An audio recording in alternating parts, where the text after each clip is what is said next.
হরে কৃষ্ণ সবাইকে। আমি এখন রয়েছি উত্তরা শ্রী শ্রী রাধারমণ মন্দির বৃন্দাবন। আপনারা সবাই অবগত আছেন যে আগামীকাল লক্ষ্মী পূর্ণিমা। তো আগামীকাল থেকে দামোদর মাস শুরু।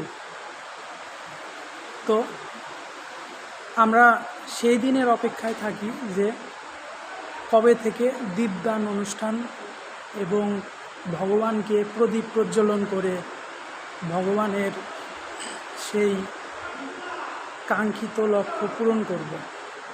তো যারা যারা দামোদর ব্রত পালন করবেন তাদের প্রতি অগ্রিম শুভকামনা, এবং সবাই নিয়ম মেনে আশা করি দামোদর ব্রত পালন করবেন।